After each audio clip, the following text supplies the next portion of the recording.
Chá Comigo, um podcast de Tsering Paldron.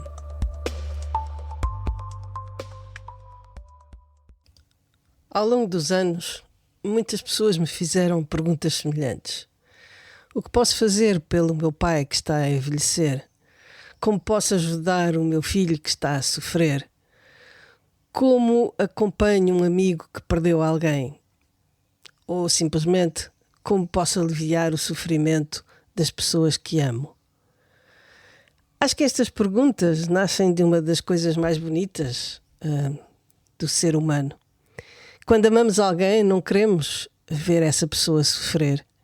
Queríamos poder tirar-lhe a dor, encontrar as palavras certas, resolver o problema, protegê-lo e até, se possível, trocar de lugar com ele. E não há nada de errado nisso. É amor. Mas o que há é que esse desejo não é fácil de realizar. E então hoje pensei que podíamos falar sobre o que é que podemos fazer por quem está a sofrer.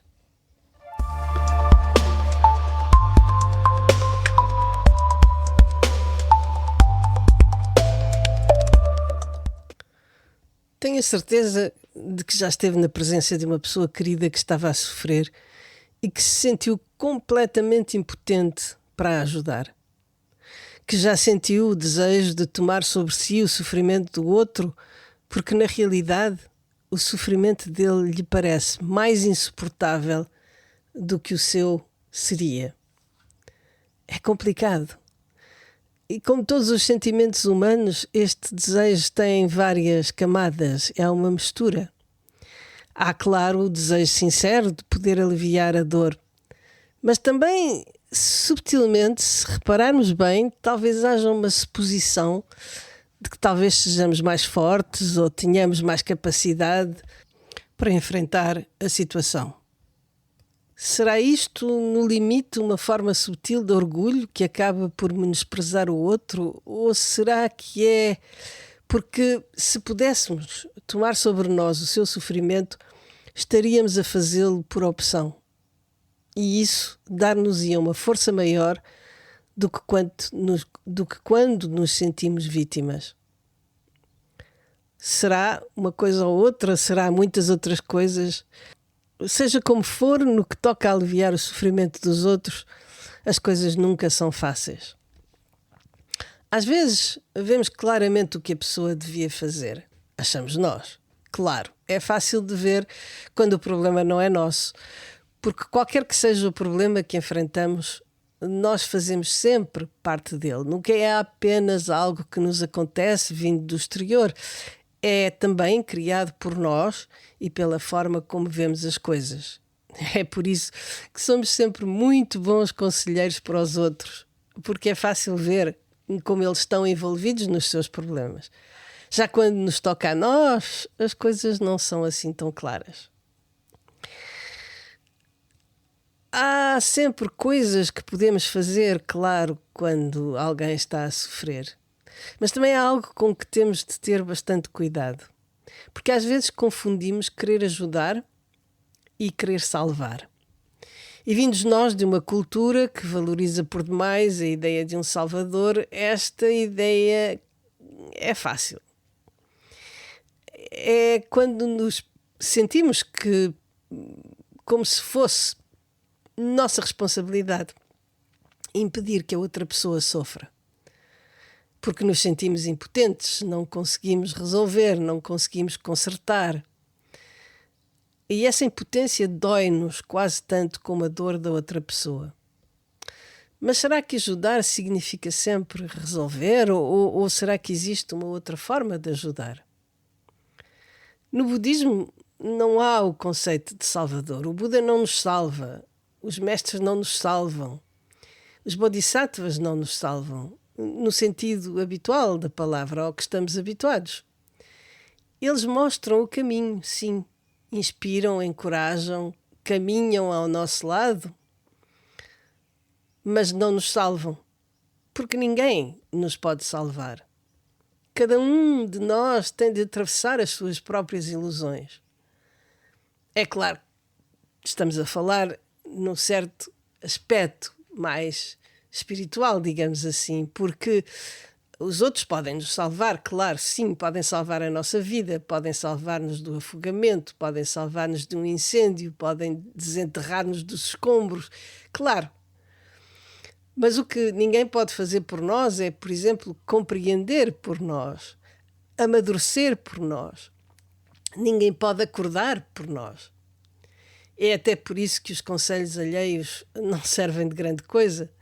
Temos de aprender por experiência, com os nossos erros, com as coisas que fizemos bem e com as coisas que fazemos mal.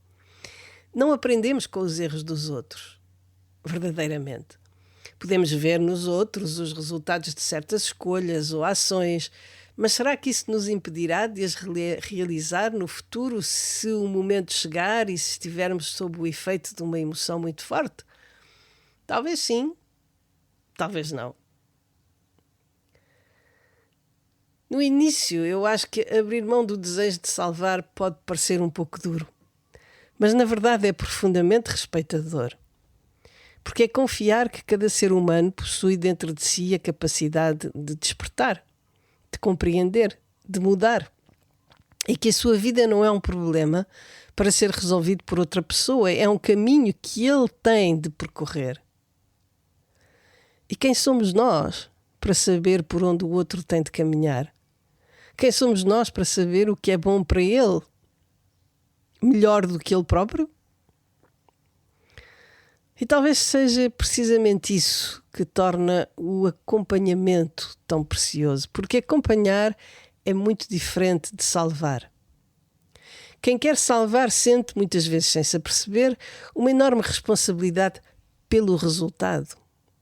Acha que pode controlá-lo, precisa que as coisas corram bem, precisa que o outro melhore, precisa que a dor desapareça.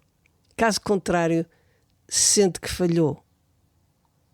E no fundo acaba por estar a fazer o que está a fazer para ajudar o outro, mais para a sua própria satisfação, quase. Com um sentimento de, se eu não fizer isto, não me sinto bem. Frequentemente acha até que sabe melhor do que a outra pessoa, o que seria melhor para ela. E isto é um pouco arrogante, para não dizer muito. Acompanhar é diferente, é muito mais humilde. Diz apenas, não sei como isto vai terminar, não posso prometer que a tua dor desapareça, mas não te vou deixar sozinho enquanto atravessas este momento. Que diferença enorme!